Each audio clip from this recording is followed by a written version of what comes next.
అధ్యక్ష, అవకాశం ఇచ్చినందుకు మీకు ప్రత్యేక ధన్యవాదాలు తెలియజేస్తాను అధ్యక్ష. ఇప్పుడే గౌరవ ముఖ్యమంత్రి గారు బలహీన వర్గాల పట్ల ఒక ప్రకటన చేయడం జరిగింది అధ్యక్ష. మీకు తెలుసు అధ్యక్ష, ఈరోజు ఈ దేశానికి స్వాతంత్రం వచ్చి 75 సంవత్సరాలు దాటింది అధ్యక్ష. ఈ 75 సంవత్సరాల స్వాతంత్రం తర్వాత ఈ దేశ నిర్మాణంలో,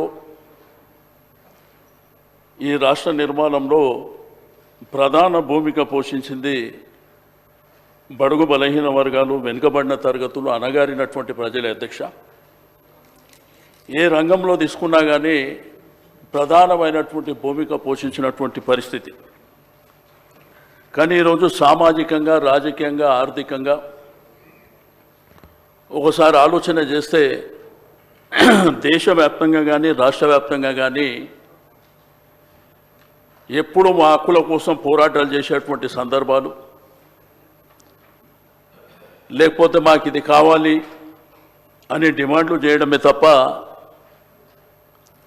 ఏ రోజు కూడా మాకున్నటువంటి సంఖ్యాపరంగా ఇది మా డిమాండు, మా రైటు అనే విధంగా గతించినటువంటి ప్రభుత్వాలు, ఈ దేశంలో అనాదిగా ఉన్నటువంటి ప్రభుత్వాలు కూడా ఏ రోజు 75 సంవత్సరాలలో ఆలోచన చేసినటువంటి దాఖలా లేవు అధ్యక్ష. మరి ఈరోజు ప్రవేశపెట్టినటువంటి ఈ యొక్క కులగణన విషయంలో ప్రధానంగా 2011 సెన్సస్ ప్రకారం అప్పుడున్నటువంటి పాపులేషన్ 3,50,03,674గా చూపిస్తుంది అధ్యక్ష. అయితే ఈరోజు ఉన్నటువంటి ఈ యొక్క ప్రకటనలో మరి సుమారు 1,71.47 కుటుంబాలని అధ్యక్ష. ఆ రోజు ఉన్నటువంటి పాపులేషన్ అంటే 2011 అంటే 14 సంవత్సరాలు, అంటే దగ్గర 13-14 సంవత్సరాలలో ఒక 6 లక్షల పాపులేషన్ పెరిగినట్టే చూపిస్తున్నారు అధ్యక్ష. ఇక్కడ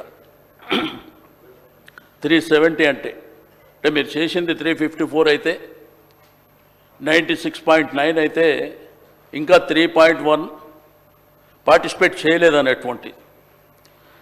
అయితే ఈ లెక్కలని నిన్న నుంచి చూస్తుంటే అధ్యక్ష, బీసీ సంఘాలు కావచ్చు, మేధావులు కావచ్చు, అనేకమైనటువంటి డిబేట్ల ద్వారా కావచ్చు కొన్ని అనుమానాలు కూడా వ్యక్తపరుస్తుంది. దీంట్లో ప్రధానంగా ఈ పాపులేషన్ పెరగాలి కదా, ఎట్లా తగ్గింది అనేటువంటిది. ఓ వైపున బీసీల పాపులేషన్ తగ్గినట్టు కానీ, రెండో వైపున ఎస్సీల పాపులేషన్ తగ్గినట్టు కానీ, మూడో వైపున ముస్లిం పాపులేషన్ తగ్గినట్టు కానీ, ఓసీల శాతం పెరిగినట్టు కానీ కొన్ని లెక్కలు వస్తున్నటువంటి సందర్భం అధ్యక్ష. గౌరవ చైర్మన్గా ఉత్తమ్ కుమార్ రెడ్డి గారు మొన్న ప్రెస్ కాన్ఫరెన్స్లో గణాంకాలు చెప్పినట్టు ఆ గణాంకాల ద్వారా తెలిసినటువంటి విషయాలలో చర్చ జరుగుతుంది అధ్యక్ష. అయితే దీంట్లో ప్రధానంగా ముఖ్యమంత్రి గారు చెప్పినారు అధ్యక్ష, ఇప్పుడే ఎన్యూమరేటర్లను పెట్టి కొంతమంది అధికారులను పెట్టి చాలా వరకు మేము పారదర్శకంగా చేయాలనేటువంటి సంకల్పంతో చేసినామని. కానీ నేను ముఖ్యమంత్రి గారికి మీ ద్వారా రిక్వెస్ట్ చేసేది ఒకటే అధ్యక్ష, మీరు ఏదైతే ప్రొఫార్మా ఇచ్చినారో 57 అంశాలు ఉన్నాయి దీంట్లో. దీన్ని ఏంటంటే మీరు మరొకసారి ఆలోచన చేసి, ఎందుకంటే ఈరోజు ఇది ప్రధానమైనటువంటి అంశం, మన సమాజంలో ఉన్నటువంటి 100% మంది ఉన్నటువంటి అంశం కాబట్టి దీనివల్ల ఏంటంటే అనేక అంశాలు దీంట్లో పొందుపరిచారు కాబట్టి చాలామంది ముందుకు రాలేకపోయారు. నాకు తెలిసి గ్రేటర్ హైదరాబాద్ పరిధిలో 30% కూడా పార్టిసిపేట్ చేసినటువంటి దాఖలాలు లేవు. మీరు మీ స్టేట్మెంట్లో కూడా కొంత జిహెచ్ఎంసీలో కూడా జరగలేదనేటువంటిది మీరు చెప్పారు అధ్యక్ష. అయితే ప్రధానంగా మాకున్నటువంటి ఇన్ఫర్మేషన్ ప్రకారం నీకు కాలనీస్ కానీ, అపార్ట్మెంట్స్ కానీ, బస్తీలలో కానీ ఇవన్నీ వివరాలు చదివిన తర్వాత మాకెందుకులే అని అవాయిడ్ చేసినటువంటి సందర్భం, మాకు అక్కర్లేదు అనేటువంటి సందర్భాలు కూడా చాలా జరిగినాయి. అయితే మీరు చేసినటువంటిది ఇంకా పకడ్బందీగా చేసి ఇంకా దీంట్లో ఏంటంటే హరిబరి తొందరపాటు లేకుండా ఇప్పటికే మీరు ఒక 3-4 నెలల సమయం మీరు చేసిర్రు. సబ్ కమిటీ ద్వారా 12 సార్లు మీటింగ్ జరిగిందనేటువంటి అంశం మీరు చెప్పినరు. ఏది ఏమైనప్పటికీ అధ్యక్ష, మీకు అందరికీ తెలుసు ఈరోజు సమాజంలో ఉన్నటువంటి బడుగు బలహీన వర్గాలలో అవేర్నెస్ వచ్చింది అధ్యక్ష. ఈరోజు సమాజం పట్ల వారు మా యొక్క సంఖ్య పట్ల ఈరోజు ఆర్థికంగా సామాజికంగా మేము కూడా ఎదుగుదల కావాలి. ఒకవైపున విద్యాపరంగా ఎదుగుదల కావాలి, రెండో వైపున సామాజికంగా ఎదగాలి, ఆత్మగౌరవంతో బతకాలి, రాజకీయంగా కూడా ఎదగాలి అనేటువంటి సంకల్పం కూడా ఈ మధ్యకాలంలో మీకు అందరికీ తెలుసు. మరి గత ప్రభుత్వంలో మరి కేసీఆర్ గారి నాయకత్వంలో 10 సంవత్సరాల పరిపాలనలో చాలా వరకు కొన్ని కార్యక్రమాలు తీసుకోవడం జరిగింది అధ్యక్ష. ఈరోజు ఎడ్యుకేషన్ రంగంలో గురుకులాల విషయంలో కానివ్వండి, లేకపోతే గురుకులాలని ఇంటర్మీడియట్ వరకు తీసుకెళ్లడం కానివ్వండి, డిగ్రీ కాలేజీలు పెట్టడం ద్వారా కానివ్వండి, విదేశీ విద్య ద్వారా కానివ్వండి, సేమ్ టైం రైతు బంధు రైతు బీమా పొందిన దాంట్లో కూడా మెజారిటీ ఇదే జనం ఉంటారు అధ్యక్ష. దీంతోపాటు మీకు అందరికీ తెలుసు అధ్యక్ష, ఈరోజు హైదరాబాద్లో ఆత్మగౌరవ భవనాలు కానివ్వండి, దానివల్ల ఏంటంటే ఈ మధ్యకాలంలో గ్రామీణ ప్రాంతంలో కూడా చదువుకున్న వాళ్ళ సంఖ్య పెరిగింది అధ్యక్ష. ఈరోజు సమాజంలో ఉన్నటువంటి మన సంఖ్య పెరిగింది కదా, మనకు కూడా మరి సమానమైనటువంటి వాటా కావాలి, రాజకీయంగా కూడా సమానంగా కావాలనేటువంటి సంకల్పం వస్తుంది అధ్యక్ష. అయితే దీంట్లో కొన్ని లెక్కలు అధ్యక్ష. ఇప్పుడు 2023 అసెంబ్లీ జరిగినప్పుడు assembly election commission of India ఆధ్వర్యంలో వాళ్ళు 3,32,318 మంది ఓటర్లు ఉన్నారనేది వాళ్ళు లెక్క చెప్పారు అధ్యక్ష. 2023లో 3,32,32,18 మంది అని. అయితే మీరు ఇచ్చినటువంటి దాంట్లో 3,70,000, 3,70,00,000. అంటే దీంట్లో మన గవర్నమెంట్ అఫీషియల్ లెక్కల ప్రకారం 6వ తరగతి నుంచి 17వ వయసు అంటే 17 సంవత్సరాల వయసు లోపల ఉన్న వాళ్ళు 62,304,000. అదేవిధంగా ఏదైతే ప్రైమరీ స్కూల్లో ఉన్నటువంటి 0.6 వయసు ఉన్నటువంటి పిల్లలు 38,99,000 ఉన్నట్టు.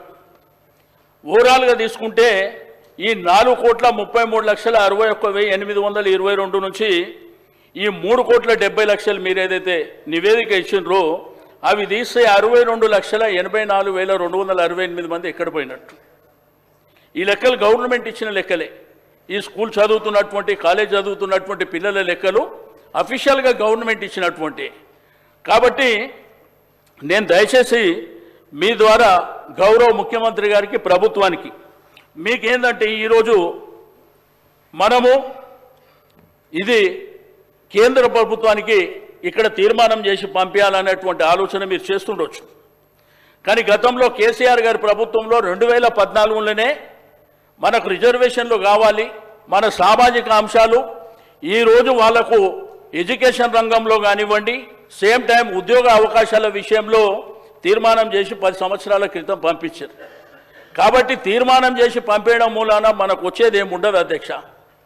ఏదైతే పక్క రాష్ట్రాలలో తమిళనాడు కానీ మహారాష్ట్ర కానీ పక్క రాష్ట్రాలలో చట్టబద్ధత ఏదైతే చేసినరో డెఫినెట్గా చట్టబద్ధత చేస్తే మీరేదైతే కామనిటీ డిక్లరేషన్ చేసినరో ఆ డిక్లరేషన్ ప్రకారం 42% రిజర్వేషన్ లోకల్ బాడీస్లో వచ్చేటువంటి అవకాశం ఉంది అధ్యక్ష.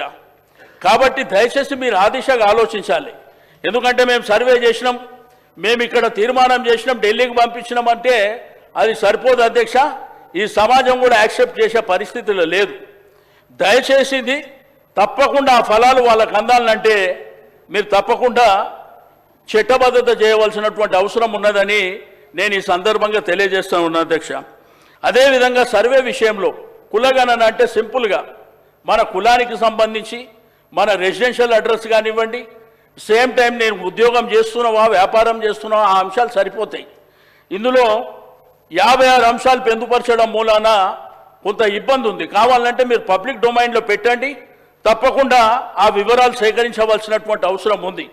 రేపు భవిష్యత్తులో మీరు 9.69 వరకు చేసి 96.9 మీరు చేసిండ్రు అంటున్న అధ్యక్ష.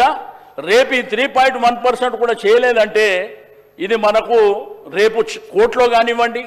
రెండోది, భవిష్యత్తులో ఏదైతే పార్లమెంటు సీట్ల సంఖ్య పెరిగినప్పుడు, మరి అదేవిధంగా అసెంబ్లీ సీట్ల సంఖ్య పెరిగినప్పుడు కూడా చాలా తేడాలు వచ్చేటువంటి అవకాశం ఉన్నది. రెండోది ఏంటంటే ఇక్కడ 21 లక్షల మంది బీసీలు చనిపోయినారు అనేటువంటి లెక్క ఒకటి కనిపిస్తుంది. మరి అదేవిధంగా ఎస్సీలు 1,79,000 మంది చనిపోయినారని, మరి అదేవిధంగా ముస్లింలు 1,66,000 మంది చనిపోయినారు అనేటువంటి ఒక లెక్క కూడా మరి మీకు సోషల్ మీడియాలో కానీ పేపర్లలో నేను చదివినటువంటిది. దయచేసి అది క్రాస్ చెక్ చేసుకోవాల్సిందిగా నేను ఈ సందర్భంగా తెలియజేస్తా ఉన్నాను. కానీ 2000 సోషల్ మీడియాలో వచ్చేదాన్ని ఎక్కడ కూడా విశ్వసించద్దు దయచేసి. మేము అటువంటిది ఎట్టుకుంటూ అందుకే అంటే మీకు ఒక మాట తర్వాత అందుకే విమర్శ చేస్తలేదు. నేను విమర్శ చేయాలంటే లేదా పర్లేదు. నేను చెప్పేది ఏంటంటే నేను దయచేసి విమర్శ చేయదలుచుకోలేదు. నేను ఫ్యాక్ట్స్ ఏమైనా ఇప్పుడు ఏదో సోషల్ మీడియా పేపర్లో వచ్చినటువంటి అంశాలని వచ్చినాయని చెప్తున్నా. నేను చేయాలనుకుంటే వేరే రకంగా చేసేటువంటి అవకాశం ఉంటుంది. కాబట్టి దయచేసి దాన్ని పరిగణలోకి తీసుకోవాల్సినటువంటి అవసరం ఉన్నది. కాబట్టి నేను దయచేసి ప్రభుత్వానికి, ముఖ్యమంత్రి గారికి నేను ఈ సందర్భంగా అడిగేది, తప్పకుండా మీరు ప్రొఫార్మా మార్చి మీరు సింప్లిఫై చేసి తప్పకుండా మరొకసారి సర్వే చేసినట్టయితే మరి తప్పకుండా మనకు వివరాలన్నీ వచ్చేటువంటి అవకాశం ఉన్నది. దీంట్లో కులాల వారీగా తీసుకున్నప్పుడు కూడా ఏ కులం ఎంత అనేది కూడా మీరు చెప్పలేకపోయినారు. ఇప్పుడు ముఖ్యమంత్రి గారి స్టేట్మెంట్లో కూడా ఎస్సీలు ఇంత, బీసీలు ఇంత అన్నారు. ఈరోజు బీసీ కులాలలో 193 కులాలు ఉన్నాయి. కాబట్టి 193 కులాలలో కూడా మరి ఏ కమ్యూనిటీ ఏమేమి ఎంతమంది ఉన్నారనేది కూడా మనకు సంఖ్యాపరంగా రేపు మనకు అన్ని విధాలుగా ఉపయోగపడుతుంది. కాబట్టి దయచేసి ఆ విధంగా చేయవలసినటువంటి అవసరం ఉంది. ఈరోజు గ్రేటర్ హైదరాబాద్ పరిధిలో తీసుకుంటే 30% కూడా జరగలేదు. నాకు పూర్తి ఇన్ఫర్మేషన్ ఉన్నది, మీరు కావాలంటే తెప్పించుకోండి. ఎందుకంటే చాలా ప్రాంతాలకు వెళ్ళలేదు. వెళ్ళిన ప్రాంతాల్లో కూడా ఈ ప్రొఫార్మా చూసిన తర్వాత మాకు అక్కర్లేదు, మేము ఈ వివరాలు ఇవ్వలేము అని చెప్పేసి మరి వెళ్ళిపోయినటువంటి సందర్భం. కాబట్టి ఈరోజు సరే స్వాతంత్రం వచ్చి 75 ఏళ్ళు అయిపోయింది. ఇప్పటికైనా కానీ 100% ఉన్నటువంటి సమాజాన్ని ఈరోజు పరిపాలించినటువంటి పాలకులు ఆ రోజుల్లో నుంచి ఈ రోజుల వరకు ఏమి జరిగిందో సమాజం అంతా చూస్తున్నటువంటిది. కాబట్టి దయచేసి నాకు ఈ సందర్భంగా మీకు రిక్వెస్ట్ చేసేది ఒకటే, తప్పకుండా మీరు రీసర్వే చేయవలసినటువంటి అవసరం ఉంది. రెండోది, ఇది తీర్మానం చేసి ఢిల్లీకి పంపించకుండా ఇక్కడ చట్టబద్ధత చేసి ఎలక్షన్ ఏవైతే లోకల్ బాడీ ఎలక్షన్ జరగబోతున్నాయని అనుకుంటున్నారో తప్పకుండా 42% రిజర్వేషన్ అయిన తర్వాతనే ఎన్నికలు జరపవలసిందిగా ఇచ్చినది కామారెడ్డి డిక్లరేషన్లో మీరు వచ్చినటువంటి హామీ. కాబట్టి 2%, అంతేగాని మేము కేంద్ర ప్రభుత్వానికి పంపిస్తాం, రాజకీయ పార్టీల పరంగా 42% మేము ఇస్తాము అంటే అది కుదరదు. చట్టబద్ధత ఉంటేనే డెఫినెట్గా మా హక్కులు మాకు వచ్చేటువంటి అవకాశం ఉన్నది. కాబట్టి తప్పకుండా ఇది చేస్తారని చెప్పి నేను ఈ సందర్భంగా కోరుతూ నాకు ఇచ్చినటువంటి అవకాశానికి ధన్యవాదాలు తెలియజేస్తున్నా అధ్యక్ష.